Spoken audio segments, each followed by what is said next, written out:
მაშასე როგორც დაკვირდით ამ 13 წლიან ისტორიაზე არც თუ ისე მსუბუქზე საკმაოდ მძიმეზე ვისაუბრებთ ზაზა ბიბილაშვილთან. მადლობა ზაზა ჩვენთან ყოფნისთვის. ჭავჭავაძის ცენტრის დამფუძნებელი. სადაც შემთხვევით არ შეგვირჩევი, ახლაც ხელსარიელი არ მოსულა, ჟურნალით გვესტუმრა და არაერთი ჟურნალის მორიგი გამოცემა და პლუს წიგნიც კი მიუძღვნა ზაზამ ივანიშვილიძე როგორც მოვლენაზე დაკვირვებას თავისი ტყუილ მართლის ძიებით და შედარებებით. დავიწყოთ მაინც თავიდან. გავიდა საკმაოდ დიდი ხანი გავიდა საქართველოს უახლეს ისტორიაში არც ერთ პირველ პირს თანამდებობა ამდენი ხნით არ შეუნარჩუნებია. ასეთი საყოველთაო ძალაუფლების მფლობელიც არავინ ყოფილა. თუმცა საქართველოში ძალაუფლების კონცენტრაცია იშვიათი ხილი არ ყოფილა, ეს გასაგებია ახალ დაფუძნებული ქართული რესპუბლიკისთვის. მაგრამ რა განასხვავებს ივანიშვილის მმართველობას, თუნდაც მისი წინამორბედებისაგან, რომლებთან მიმართებაში საქართველოს მოსახლეობა საკმაოდ წინააღმდეგობრივი განწყობები ჰქონდა. საღამოშვიდობის გიორგი, ჩვენ დღეს შევიკრიბეთ 21 საუკუნის საქართველოს ცალსახად ყველაზე უფრო შაბნელი თარიღის 13 წლის თავზე. სინამდვილეში რაც ივანიშვილმა თავის წერილში დღეს აღწერა როგორც ჩვენი 21 საუკუნის კი არა თლიანი ისტორიის ერთ-ერთი ნათელი თარიღი სინამდვილეში აი ამ ტიპის რეჟიმებისთვის ცინიზმი არის ერთ-ერთი მახასიათებელი თვისება ანუ ცინიკურად უტიფრად უშუბლიზარღოდ გვეუბნება რომ ის რამაც ჩვენი ქვეყანა პრაქტიკულად დაღუპა ამ ეტაპისთვის ესეა ყოველ შემთხვევაში და იმედია ძალიან მალე დასრულდება ეს მან მოგვავლინა და შემოგთავაზა და მოგყიდა როგორც წარმატება. სინამდვილეში მართლა უშავნელესი თარიღია, როდესაც რუსებმა ალბათ თავიანთი ისტორია პუტინმა თავისი მმართველობის პერიოდში, ამ 26 წლიან პერიოდში, ალბათ ყველაზე უფრო წარმატებული სპეცოპერაცია განახორციელა, როდესაც ქართველებს თავისი ხელით აარჩევინა კრემლი რეალურად, ხო? და ამ ვითარებაში ყველაზე რთული ისი რა არის ახლა იმ ადამიანების დიდი ნაწილი რომელმაც ეს გააკეთა 2012 წელს ანუ ცხადია ამას არ შეგნებულად არ აკეთებდა არც ამ შედეგს ვარაუდობდა მაგრამ ის ადამიანები დღეს არიან ამ საკუთარი დიდი ნაწილი მნიშვნელოვანი ნაწილი არის საკუთარი არჩევანის მძევალი და შესაბამისად უწევს მტკიცება რომ არა ის მაინც ასე ჯობდა ან რაღაცეთ ტოლობის ნიშანი დასვას უნდა და ასე შემდეგ არ ისმება ტოლობის ნიშანი ვინაიდან ავტორიტარული რეჟიმები და მე ვიცი რომ დღესაც რამდენიმე პოლიტიკოსი იყო ეთერში გამოსული და რაღაცა ტოლობის ნიშანს ეძებდნენ, ხო და რა ვიცი იმ ხელისუფლებამ, წინა ხელისუფლებამ ფენომენალური ტრანსფორმაცია მოახდინა ჩვენი ქვეყნის და ამ ტრანსფორმაციას მთელი მსოფლიო აღიარებდა, რა ვიცი, რა თუნდა ამას ღალატის კომისია, ხო? ადამიანებს იტაცებდნენ და კლავდნენ, აგერ სხვა კი არა, აი კალაძის ძმა მოიტაცეს და მოკლეს შევარდნაძის დროს. გამოსასყიდის მიზნით. ხო, აი ეს პრაქტიკა რაც მანამდე იყო ყოველდღიურობა აღიკვეთა, იმიტომ რომ ამას კრიშა ყავდა ხელისუფლებაში, ხო? მოვიდა ვარდების რევოლუციის მერე ხელისუფლება და ადამიანების გადაწყვეტა შეწყდა. რატო ვიძახი, ხო? 2012 წელს მინისტრები აეროპორტში ხვდებოდნენ კანონიერ ქურდებს. ისევე როგორც ამათ პირობებში მერე უკვე ლავასოღლის კალაძე ხვდებოდა და აცილებდა, ხო და აქრობდა თვითფრინავი და რატო ვიძახი 2012 წელს სინამდვილეში მოხდა ის, რაც პუტინმა დაანონსა. მან თქვა ერთ-ერთი ინტერვიუსაც თუ კომენტარისაც, რაც ვერ გააკეთეს შემა ტანკებმა, იმას გააკეთებს ქართველი ხალხი. მე მინდა ამ 13 წლის თავზე ამ რაღაც შაუბნელ იუბილეზე უბრალოდ ერთი კითხვა დავსვა ორნაწილიანი. თქვენი აზრით, აი ვინც დღეს ჩვენ აზრზე არ არის, ჯერ კიდევ არიან ხო ადამიანები, რომლებიც რაღაცით აპრავებენ იმ ხოცობას, იმიტომ რომ ზოგს ხელფასი აქვს, ზოგს რაღაც ბენეფიტი აქვს, ზოგს ეშინია იმის, რომ საბავშვო ბაღის ტენდერი აქვს მოგებული და მოპარული აქვს მილიონები, ხო? ანუ რა ვიცი, მილიონი მიზეზი შეიძლება არსებობდეს და ყველა არაკეთილსინდისიერი, ანუ არ შეიძლება საღგონებაზე მყოფი, ჭკუად ყოფილი პარტიზანი მოქალაქე აი ამას ეთანხმებოდეს. არ შეიძლება 100% გამორიცხულია, ხო? ამ ადამიანებს მინდა ვკითხო, რისთვის დააჯილდოვეს მოსკოვში 2012 წლის 1 ოქტომბრის ერთ-ერთი შემომქმედი ვლადიმირ ბედუკაძე. მოდი რა, მე ნუ მიპასუხებთ. თქვენ თავს უპასუხეთ, როცა დღეს დაწვევით და თქვენ ოჯახის წევრებს ან მანამდე რო ჩახედავ თვალებში. და მეორე როდესაც საუბრობთ 9 თვის ბარბარე ლაფანიანზე. ვიცი რომ ძალიან შემზარავი თემაა და ყველას გინდათ რომ ამას აღარიდოთ თავი.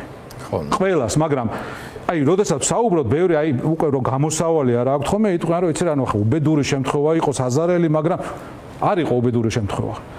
უბედური შემთხვევა იქნებოდა ის ქვევრი რო ყოფილიყო თავმოხდილი. ვიღაცამ ბავშვი ქვევში ჩააგდო და მას ამ ქვევრს თავზე დააფარა.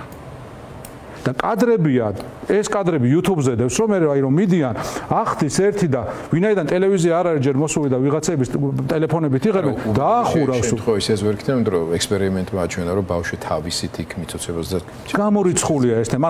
რაღაც შემზარავი რაღაც მოხდა. საერთოდ, წარმოიდგინეთ, ხო ცოცხების ნაწილია. კონკრეტულად მოკულის განზრახვით ბრალს ვერავის წაუყენებ ადამიანს თუ პირდაპირ მტკიცებულება არ გაქვს. ეს ჩვენი საქმე და კომპეტენცია არა. შემდეგ ამის გამოყენება როგორ მოხდა და ინტერპრეტირება ეს არანაკლები სიმძიმის. მანდ არის, რა ვიცი, ბიბლიური მასშტაბის დანაშაულია ცილის წამება და ცილის წამებაც არის და ცილის წამებაც, ხო? ჩვილის მკვლელობის ცილის წამება. ვინც ეს ჩაიდინა 8 წელი იყო ოცნების პირობებში, იძინა ივანიშვილის პირობებში კულტურის მინისტრის მოადგილე. ხო და ამაზე დავფიქრდით რა, რაზე ვლაპარაკობთ, წინა ხელისუფლება ვარდებით მოვიდა, რაღაცა გააკეთა. ესენი მოვიდნენ დადგმული ცოცხები და ცოცხები რო დადგმული იყო, თვითონ ამ ცოცხების ავტორებმა აღიარეს. აგერ ბოლოს ელის ბარაშვილის 2 თუ 3 ინტერვიუ იყო, ერთ-ერთი ავტორია ამისი. მეორე ავტორი ჯერ მოსკოვში და მოსკოვიდან დაცვით ჩამოვიდა და მე ისევ უკან დაბრუნდა და იქ დააჯილდოვეს.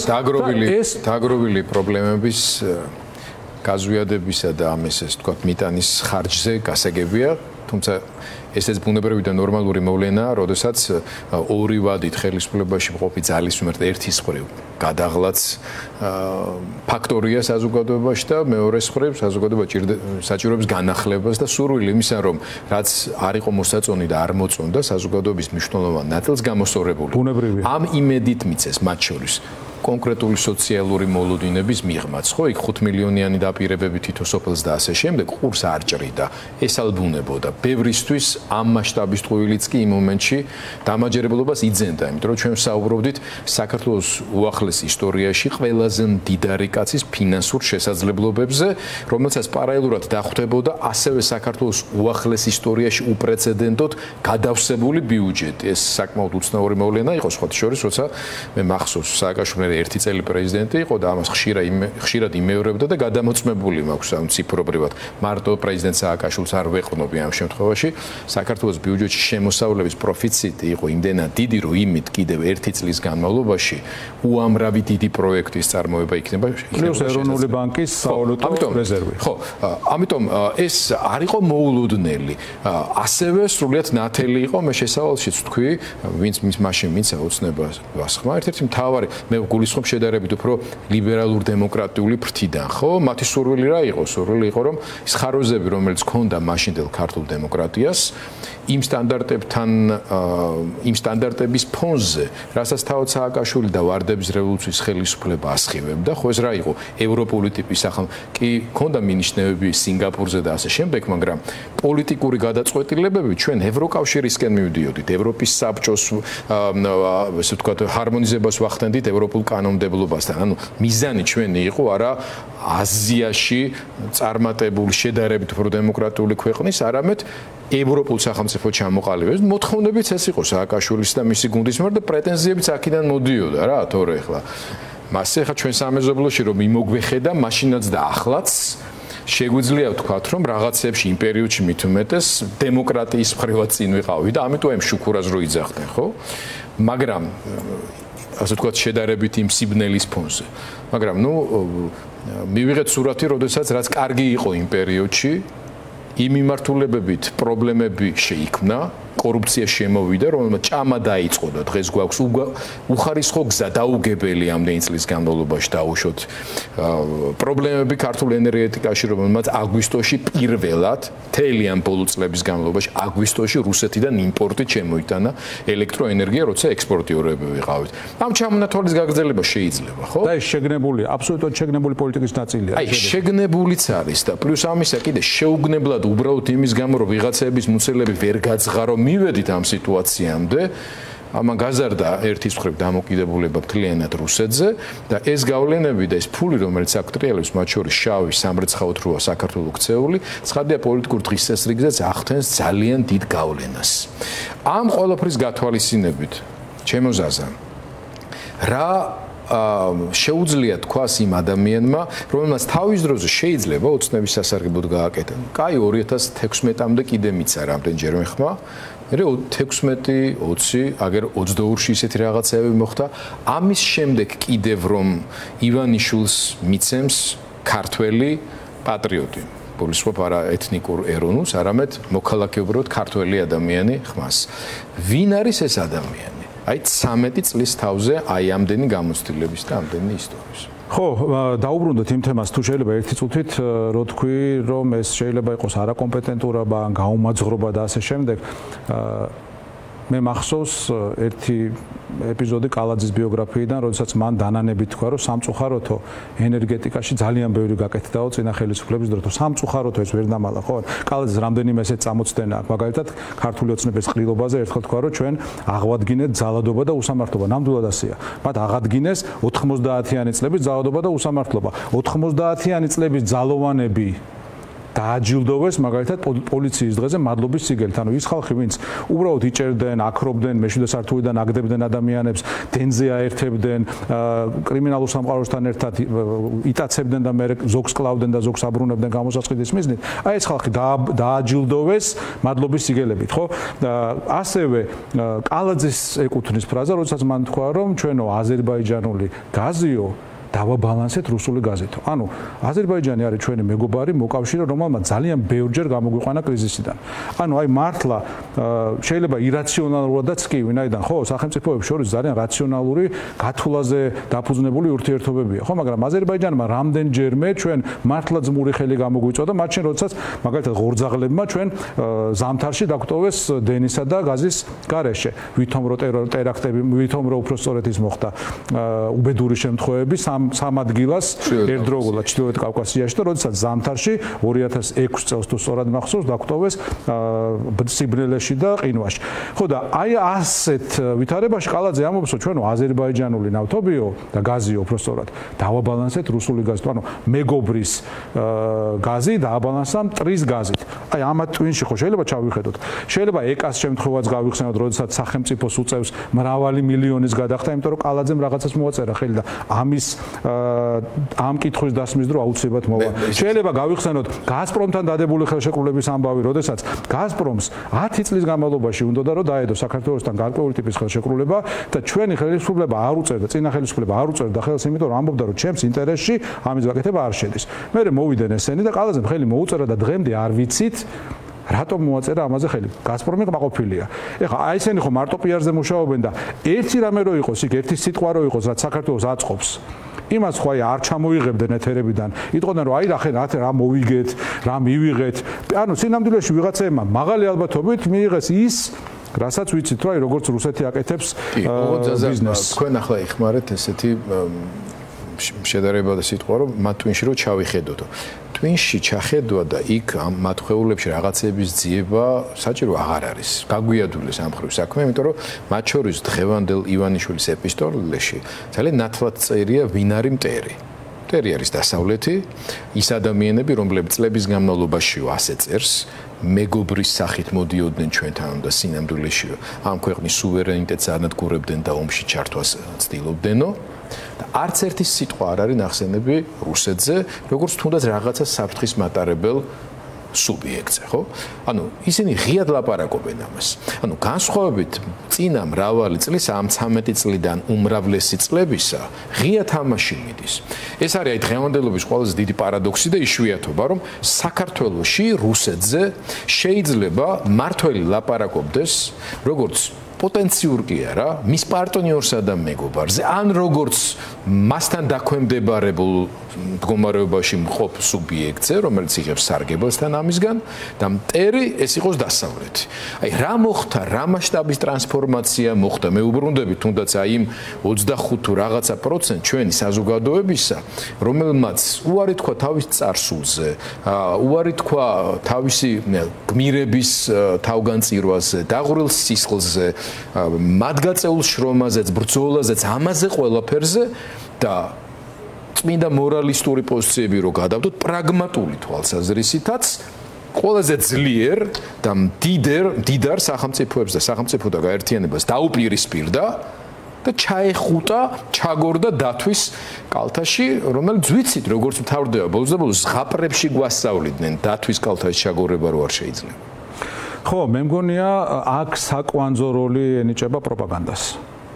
ოცნების ერთ-ერთი მთავარი პროპაგანდისტული წარმატება იყო ის, რომ მან დაგვაჯერა თითქოს მას პიარი არ უვარგა, ეს კლიშეა, ბჭყალებში ვიხმარ ამ გამოთქმას, სინამდვილეში ერთადერთი რაც ოცნებას უვარგა არის პიარი, არის პროპაგანდა, მხოლოდ პროპაგანდაზე დგანა, პროპაგანდაზე დგას მათი ძალოვანი სისტემა, პროპაგანდაზე დგას მათი ძალადობრივი მეთოდები, მათი მოსყიდვა, ანუ ყველაფერი არის ძალადობა, ძალოვანი სისტემის ეს გარყვნილება, ეს ჭაობი დგას იმაზე, რომ ამ ადამიანებს თან მორალურ საკვებს უგდებ, ეუბნები, რომ შენ ცუდ საქმეს კი არ აკეთებ, შენ სადღაც რაღაცა შრეზე სწორ საქმეს ემსახურები, ხო? იქ ვიღაცა შენთვის სუვერენიტეტის წართმევა უნდა, ვიღაცა რაღაცას თავს გახვევს, აი ამ სისულელეს უგდებ და ეს ადამიანი განაშტერია. მაგრამ შეგნებულად იჯერებს ამას, ვინაიდან მისი სხვა არჩევანი არის თქვას, რომ იცი რა, მე ვაკეთებ არაკაცობას, მე ვაკეთებ რაღაც იმას, რაც ჩემი ქვეყნისთვის არ არის კარგი, ხო? ეს არის მათი სხვა არჩევანი და ამას ხო არ ეტყვიან საკუთარ თავს. ეხლა შესაბამისად, მე არ მინდა რომ აი ამ ამორჩეულების დონეზე დავიდე, ვინაიდან ისევ ვიმეორებ, მე მგონია რომ დღეს ვინც ამ მოღალატეებს დარჩათ გვერდში არიან 100%-ით სუბიექტურად დაინტერესებული ადამიანები და ან პროპაგანდის ხერპლი. ხა ძალიან დიდი ბოდიში გააღატაკეს ქვეყანა და ვიღაც ადამიანი აი სადღაც სოფელში რო ცხოვრობს, სადაც არანაირი სხვა გამოსავალი არ აქვს, თელი დღე დადის, შრომობს, იმისთვის რომ ოჯახი გამოყვებოს და საღამოს მოდის და ნაძეჟდაა ჩართული, ხო? რომელიც ეუბნება რომ შენ ცუდად იმიტომ კი არა ხარ რომ კლეპტოკრატები გიზეს და ვიღაცები 300 მილიონს და 800 მილიონს იპარავენ. ცუდად იმიტომ ხარ რომ სადღაც დასავლეთში ვიღაცას უნდა შენ ქართველობა წაგართვას, ხო? აი ესეთ რაღაცას ეხა ზოგი იჯერებს და მე ჩემ თავზე ჩამიტარებია ექსპერიმენტი, აი ეს ქართულენოვანი რუსული მედია ჩამირთავს 1 საათით. ისე კარგად არ მუშაობს, მაგრამ მე უშუალოდ რუსულენოვანი მედია ჩამირთავს და ძალიან ძლიერია მათი პროპაგანდა. მართლა თუ რამე იციან რუსებმა, ამაზე ხშირად გვისაუბრია სხვათა შორის. ეს არ არის, ანუ რაზე დგას რუსული ძალაუფლება დღეს. ეს არ არის არც ატომური იარაღი, არც კონვენციური შეიარაღება, იმიტომ რომ ხედავთ ხო, 4 წელია უკრაინაში ჩაფლობილი არიან და ვერაფერს ვერ შვებიან. არც ეკონომიკა, არც ენერგეტიკა, არც დემოგრაფია, არც ფინანსური და აი ეს არაფერი. ეს არის მათი პროპაგანდისტული მანქანა. რომელთაც ერევიან სხვა ქვეყნების არჩევნებში, რომელთაც ახდენენ პოლარიზაციას, დესტაბილიზაციას, ადამიანებს ტვინსურებენ და ამას აქ ამ ქვეყანაში მართლა ძალიან დიდი ისტორია. ამას უნდა დაუპირისპირდეთ ჩვენ. ვინაიდან მათი თავარი იარაღი დღემდე არის ზუსტად ეს. ოღონდ მათი პროპაგანდის სიძლიერეს განაპირობებს ერთი ობიექტური გარემოება, რაც გამოიხატება ღია გახსნილ საზოგადოებებში, ლიბერალურ დემოკრატიულ საზოგადოებებში, ანუ თავისუფალ სამყაროში, მედიის გახსნილობასთან დაკავშირებით, ხო? მე მახსოვს 2000-იანების მას შემდეგ რაც პოლიტიკიდან წავედი და ერთ-ერთ კვლევით ორგანიზაციაში ვიყავი, გამოვაქვეყნე ესე იყო წერილი, სადაც ჩემს პოზიციას ვასაბუთებდი, ვამბობდი, რომ ამ ტიპის, ანუ რუსულ ჰიბრიდულობთან ამ დაპირისპირებაში ლიბერალურზე უფრო მეტად კონსერვატორული მეთოდებით მიდგომა არის საჭირო, უფრო მკაცრი გადაწყვეტილებების მიღება, აკრძალვებით სიარული და ასე შემდეგ და ეს არ იყო მაშინ პოპულარული. მე გულისხმობდი მაუწყებლობის ჩახშობასაც გადაწყვეტა, ანუ რა გზითაც შემდეგ დაგვიანებით უკრაინა წავიდა, მანამდე ბალტიური ქვეყნები და ასე შემდეგ და აქ უფრო პოპულარული იყო ის, რომ ჩვენ გვაქვს შესაბამისი შესაძლებლობები ამას დაუპირისპირდა და ასე შემდეგ. არ აღმოჩნდა ესე. მე არ ვამბობ, რომ მე ვიყავი აბსოლუტურად მართალი, რომ ფაქტია, რომ მარტო ჩვენთან კი არა, დასავლეთშიც ამ პრობლემას ვერ გაუმკლავდნენ მხოლოდ ლიბერალური პრიზმიდან. ნარატივები კიდე ცალკე თემაა კონსერვატორიზმის და ლიბერალურის დაპირისპირების. ტექნიკურადაც ვერ გაუმკლავდნენ. რაც ძალიან კარგად გამოიყენა. დასავლეთმა კარგად იყენებს ჩინეთი, ბოლოს და ბოლოს ჩრდილოეთ კორეა იყენებს ამას ირიბად, ისე რომ ამას ვერაფერს ჯებირად ვერ უყენებენ, ხო?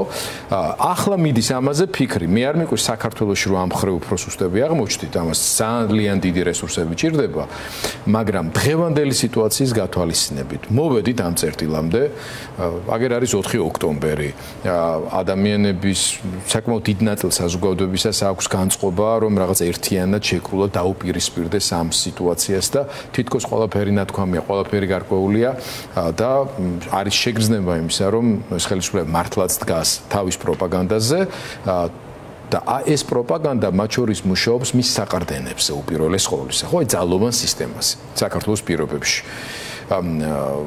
გამოქვეყნდა რაღაც გარკვეული მონაცემები, როგორ ემზადებიან იქ გეგმები და ასე შემდეგ, რასაც შეიძლება არანაირი გადამწყვეტი როლი არ ქონდეს საზოგადოებრივი აზრის ფორმირებაში, მაგრამ მნიშვნელობა აქვს იმ ადამიანებთან ურთიერთობას, რომლებიც პირობითად აი ამ ჩაფხუტებსა და ფარებს იქით დგანან და არიან ამ საზოგადოების წევრები, ჩვენი ოჯახის წევრები არიან.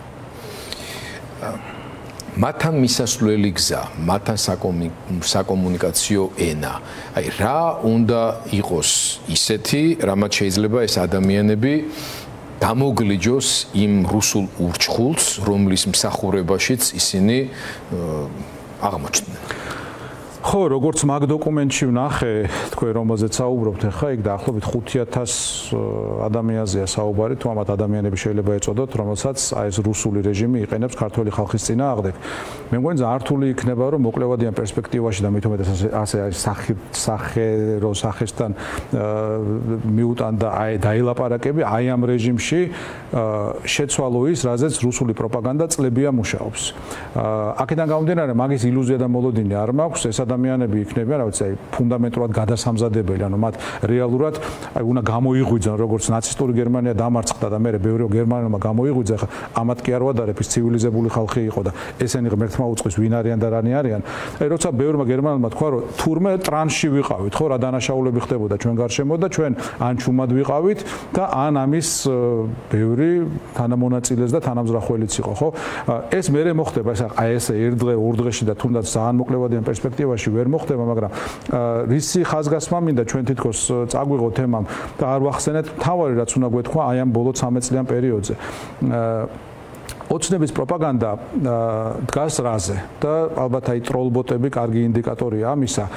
პრაქტიკულად აღარ არსებობს, აი ტროლბოტიც კი აღარ აყავთ, რომელიც ითქვის რომ ოცნება კარგია.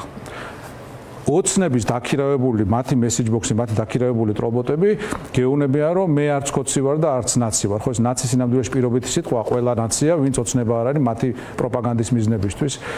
შესაბამისად ვიღაცები რომ ამბობენ მე ნაცი არა ვარ, ეს ანუ ჩათვალეთ რომ ფუჭი დრო არის, ფუჭად დახარჯული რესურსია, მათი პროპაგანდის მიზნებისთვის არ აქვს მნიშვნელობა ვინ იყავი, რასაკეთებდი და ასე შემდეგ. აგერა გახარია და ბესელია და ეგეთ ხალხი არიან მათთვის ბჭყალებში ნაცები. ხო და იმას ვამბობ, რომ მათი პროპაგანდისტვის დღეს თავარია რომ ტოლობის ნიშანი დაისვას. ისინი გეუბნებიან რომ ხო ესენიც არ ავარგიან, მაგრამ ისინიც არ ვარგოდნენ. ან ისინი არ ვარგოდნენ და ესენიც არ ვარგიან. სინამდვილეში არსებობს ერთი ფუნდამენტური განსხვავება, რომელიც ყველა სხვა განსხვავებას თუ მსგავსებას თუ რაც არ უნდა ვთქვათ, უბრალოდ არარელევანტურს ხდის. დაუშვათ აი დაუშვათ, რომ წინა ხელისუფლება იყო ცუდი ხელისუფლება, დაუშვათ. მე ასე არ მიმაჩნია. ეს ხელისუფლება, ეს რეჟიმი არის რუსული რეჟიმი. ანუ ეს არის აი ჰიბრიდული რუსული ძალა, რომელიც პუტინმა შექმნა იმისთვის, რომ საქართველოზე აიღო რევანში. არ დარდება ერთმანეთთან. წარმოიდგინე, აი რა ვიცი, ქართველი მეფე, რომელიც მტერს ცუდად ებრძვის, ან საქართველოში რაღაცეებს აშავებს და მეორე მტრის მიერ დანიშნული მართველი, რომელიც იმისთვის დანიშნა იმან, რომ შენ გაკონტროლოს რა და შენ დაგაკარგვინოს მეგობრები. ანუ არ დარდება უბრალოდ ან სისულელია ამ ტოლობის ნიშნის დასმა, ან უსინდისობა, სხვა ვარიანტი არ არსებობს. და მე მზად ვარ, რომ ნებისმიერ კომპეტენტურ კეთილსინდისიერ ადამიანს, ბიზნესმენს, პოლიტიკოს, ჟურნალისტს დაუჯდე ეთერში და ვედებატო ამ თემაზე. მსგავსებებზეც, პრობლემებზეც და აი დამეთანხმეთ და მერწმუნეთ და მენდეთ, თუ პრობლემებზე წავა საუბარი, მე ძალიან კარგად კომპეტენტ, ბევრ მათგანზე უფრო კომპეტენტურად შემიძლია გავაკრიტიკო წინა 9 წელი. მაგრამ ვიდრე რუსები არიან ალტერნატივა, ვიდრე რუსი არის ამაზე კაპიტალიზების მომლოდინე ტიპი და ძალა. ამას არ ვიზამ ვინაიდან ვიმეორებ, ანუ აქეთ არის მტერი, პირდაპირ მტერია, ხო? აქეთ არის ძალა, რომელსაც აქებს სიმონიანი, პესკოვი, ლავროვი, პუტინი, ცხინვალის რეჟიმის წარმომადგენელი. სახაროვა გამოეკომაგა და სანდუ გააკრიტიკა, რომ რანაირად ახსენაო, რომ საქართველოს ფაქტობრივად რუსეთის კოლონიად იქცაო. ეს ფრაზა ამ ფორმით შინაარსს არც უთქვავს სანდუს, მაგრამ იმან გააპროტესტა რა, როგორ საქართველოს სუვერენულ პოლიტიკას აწარმოებს. გაუსო და ყველაზე სასიამოვნოდ მოსასმენი იყო ლავროვის კნავილი გუშინ წინ, როდესაც აკრიტიკებდა მოლდოვას შიგნით დემოკრატიული პროცესების ხარვეზებს და ამბობდა, რომ როგორ უწინეს საარჩევნო კამპანიის დროს ყველას თანაბრად კონკურენციის საშუალება არ მიეცათო და იქ დნესტრისპირეთიდან გადასასვლელი ავტობუსებიო იმ რაოდენობით არ შეუშვესო, როგორც უნდა მიეღოთო. ანუ ადრე როგორც ხდებოდა და ასე შემდეგ. აი დასავლეთი როგორც იქნა მიხვდა, რომ ამ ტიპის ბრუტალურ ძალასთან როგორც მინიმუმ არა ბრუტალური, არამედ მკაცრი მიდგომა უნდა გამოიჩინოს. საქართველოს დამემართებაში ჯერჯერობით ჩვენ ასეთ მკაფიო პოლიტიკას სიტყვიერ დონეზე კი ვხედავთ, მაგრამ მოქმედებების თანმიმდევრობა არ არის საკმარისი ამ ტიპის რეჟიმთან დასაპირისპირებლად. მე მხედველობაში მაქვს დასავლეთი. მაგრამ აქ გადამწყვეტი როლი მაინც ეკუთვნის ქართულ საზოგადოებას და ქართულ ხალხს. ამიტომ უბრუნდები ისე 4 ოქტომბერს ჩვენი საუბრის ბოლოს მე მინდა თქვენი ხედვა, თქვენი მოლოდინი და მნიშვნელობა ზოგადად აი ამ ზარდი საპროტესტო ტალღის, მათ შორის 4 ოქტომბრის მოლოდინების და იმის აი ამ ყველაფრის გათვალისწინებით, რასაც თქვენ ამბობთ, ასაბუთებთ, რომ ეს არის რუსული რეჟიმი, რა უნდა აერთიანებდეს ამ ხალხს და რისი ლეგიტიმაცია აქვთ მათ საქართველოს ისტორიისგან. ერთი სიტყვით შევეხოთ აი იმ წინა თემას, დასავლეთის როლს რაც შეეხება. ძალიან კარგად გაწყვეტინებთ. ხო, ჩვენ საუბრობდით იმაზე, აი ქვეყნის შიგნით რა არის ამ ტრობოტების ბოლო ხავსი, რომ თითქოს ნაცდაკოცი ერთია და ისიც ცუდია და ესეც ცუდია და ქვეყნის გარეთ მათი მესეჯ ბოქსი, მათ შორის იმ პირების მეშვეობით გაჟღერებული, რომელსაც ზოგს ვითომ ბიზნეს ინტერესი ამოძრავებს და ზოგს კიდევ ვითომ სხვა რამ, არის ის, რომ კი ივანიშვილი ცუდია, ივანიშვილი ავტორიტარია, მაგრამ ნუ ისეთი ავტორიტარია, რომელსაც აქვს თავისი ინტერესები და მას უნდა დაველაპარაკოთ, ხო? სინამდვილეში ვითომ პატარა დეტალია, მაგრამ არსებითი დეტალია. ივანიშვილი ავტორიტარია, მაგრამ ის არ არის დამოუკიდებელი ავტორიტარი, ის არ არის ალიევი, ის არ არის ლუკაშენკო. ივანიშვილი არის რუსი. ივანიშვილი რუსულ ვერტიკალში ზის. შესაბამისად, ეს მესიჯი რომ იცი რა ივანიშვილის ინტერესები და რუსეთის ინტერესები ემთხვევა და ის უბრალოდ ავტორიტარიზმს ამყარებს და ამ ნაწილში მას თუ ცოტა დაველაპარაკები და აქეთ მოვქაჩავთ, ილუზიებია ეს, ტყუილია, დროის ფუჭი ფლანგვა, ივანიშვილი არის რუსულ ვერტიკალში. ივანიშვილის მესიჯ ბოქს დღეს წერენ რუსი ოპერატიულ-ტაქტიკური ჯგუფები, რომლებიც მე აი ამათ უგზავნიან, ზოგმა ქართული ანდაზები კარგად არ იცის, მაგრამ ალბათ თვალშორის ეგრე მუშაობენ კგბ-შნიკები, ხო? მოითხოვენ მითოლოგიას, მოითხოვენ ჭორებს, მოითხოვენ რაღაცას და მე ასე მესიჯ ბოქს გამოიმუშავებენ და მესიჯებით უგზავნიან და აი ვნახეთ გუშინ იყო თუ გუშინ წინ მაჭარაშვილი მეორე სახელს ჯერ ვერ ვიხსენებ კიდე მახაშვილი თუ რაღაც ხო ეგეთი და ნუ აი ერთი და იგივეს ლაპარაკობენ თუთიყუშებივით. შესაბამისად ეს არის რაც არ უნდა ჭამოს ახლა დასავლეთმა და სამწუხაროდ დასავლეთში ჯერ კიდევ ძალიან ბევრი მიამიტია რომელიც ამას ყიდულობს, რომელიც ამას იღებს რომ ხო ივანიშვილი პრინციპში არ მოგწონს და არასწორ რაღაცებს აკეთებს, მაგრამ ნუ ისეთი ტიპია რომ მაინც თავის კაცია. არ არის, არა. კი, რა თქმა უნდა როგორ არ არის, ან ეს ყველაფერი ავტორიტარიც არის ასეც, მაგრამ ვერტიკალში ზის, მას არ აქვს მოქმედების დამოუკიდებლობა. ის არ არის ორბანი, ხო, რომელმაც შეცვალა პოლიტიკა და რაღაცნაირი ლიბერალი ავტორიტარიდან პრორუს ავტორიტარად გადაიქცა. ვიმეორებ, არის ვერტიკალში. ამის დიაგნოზის დასმა არსებით პოლიტიკურ ცვლილებებში უნდა გამოიხატოს. ვინაიდან თუ ამას მივიღებთ, მაშინ ივანიშვილს უპირისპირდები როგორც რუსეთის საცეცს. და როგორც ახლა მაგალითად ღარიბაშვილს და იმას რა ქვია ყობახიძეს და ყაველაშვილს არ ალაპარაკებიან ცალკე, იმიტომ რომ რა აზრია ხო არაფერს წარმოადგენენ. ისევე აი ამ გეოპოლიტიკურ პრიზმაში უნდა შეხედონ საქართველოსაც და შესაბამისად საქართველოს შეხედონ როგორც ცივი ომის პირობებში აი იმ გამყოფი კედლის რკინის ფარდის მიღმა ჩარჩენილ ქვეყანას, რომელსაც ჭირდება გამოხსნა. ხა რაც შეეხება ქართულ ხალხს, ბუნებრივია მთავარი როლი ჩვენ გვაქვს, მაგრამ როგორც რახანცივიონი ვახსენეთ, როგორც მაშინ დამოუკიდებლად ჩვენ ვერ ვიზამთ. ეს უნდა იყოს ორი ფაქტორის თანხმედრა, ეს უნდა იყოს საერთაშორისო ვითარება, რომელიც და კონიუნქტურა, რომელიც საჩვენოდ ლაგდება მადლობა ღმერთს, როგორც უკრაინაში, ასევე ტრამპის ადმინისტრაციაში და ასევე ევროპაში. მოლდოვა ძალიან მნიშვნელოვანი მოვლენაა ყველა თვალსაზრისით. ერთი რომ ძალების ბალანსის კუთხით კარგად გამოჩნდა, თუ დასავლეთი მოინდომებს ადგილზე მოსახლეობის საქართველოსთან შედარებით ორჯერ ნაკლები მხარდაჭერის პირობებშიც კი პროდასავლური კურსი მაქვს ხედველობაში აღწევს შედაქს და საცეცებს აჭრის რუსებს და რუსეთს და პუტინს ამ შემთხვევაში და მეორე კიდე საქართველოსთვის ბრწყინვალე მაგალითი იმ გაგებით რომ აი ეს ნარატივი რომელიც ომში ჩართულობასთან მეორე ფრონტის გახსნასთან დაკავშირებით ასე ეფექტურად მუშაობდა ამ წლების განმავლობაში ამის მაგალითია ზუსტად რა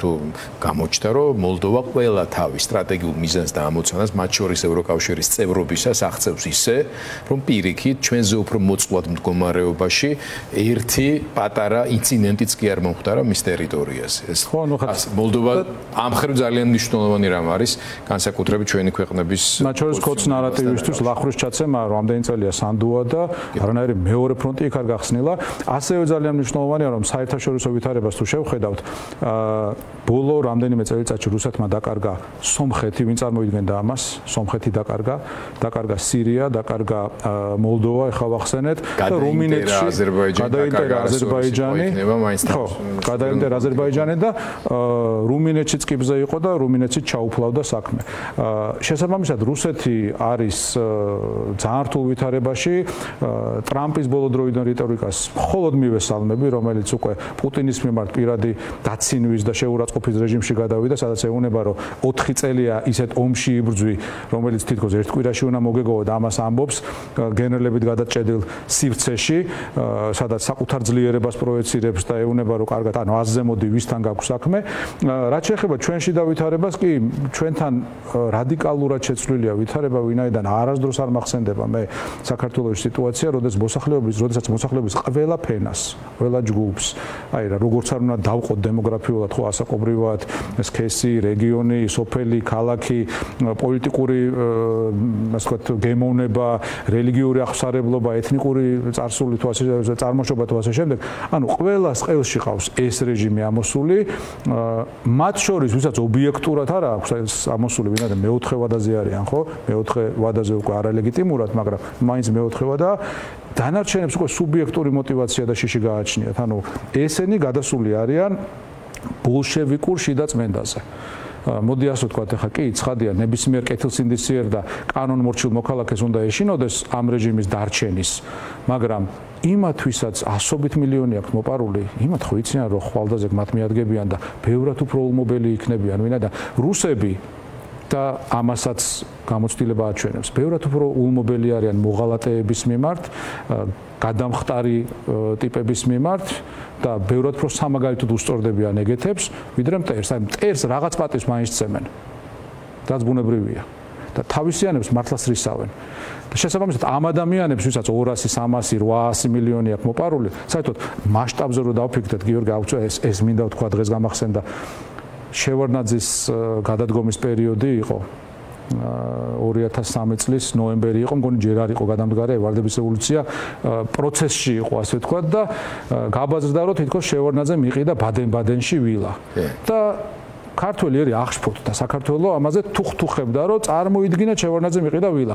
30 წელი საქართველოს პირველი პირი იყო ადამიანი 6 წელი საბჭოთა კავშირში ნუ ალბათ 5 ეულში შედიოდა ყველაზე გავლენიანი პირების და საქართველოში აღშფოთდით იმაზე რომ შევარდნაძემ შეიძლება ბადენ-ბადენში იყიდა ვილა ეხა რომელიც წვილი აღმოჩნდა რომელთან მართალიც არ აღმოჩნდა ხო და ეხლა ანუ ვიღაც გამგებლის მოადგილის მრჩეվել ცინგლიან არაფრის მქმელ ადამიანებს ვილები აქვთ ასობით მე რაღაც საოცრება ხდება თან ხო შეიძლება ამას რაღაცა შეხება კონდეს ამ ადამიანებთან ვიმეორებ შევარდნაძის დროს მე არა ვარ იმ დროის აპოლოგეტი ღმ ერთმა დამიფაროს მაგრამ მაშინ აი ოდიოზური ტიპებიც კი ტიპები იყვნენ და ესენი ვინ არიან აი ვინ არიან რა და შესაბამისად საზოგადოებაში სრული მზადყოფნაა რომ ჩამოვიბანოთ ეს ლაქა რომელიც დაგვაჩნდა 2012 წელს. სადა მადლობა დაიგებებით. თუ გნებავთ თქვენი ახალი ივერის ხო, თუ შეიძლება ამას გაჩვენებთ, ეს არის ახალი ივერის მე-10 ნომერი დღეს გამოვიტანეს სტამბიდან და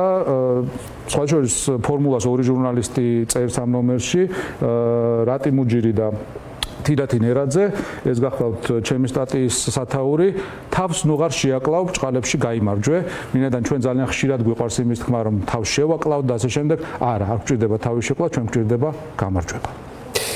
მადლობა, ჟურნალისტებს მადლობა, ზაზა ბიბილაშვილს დაამშვიდობ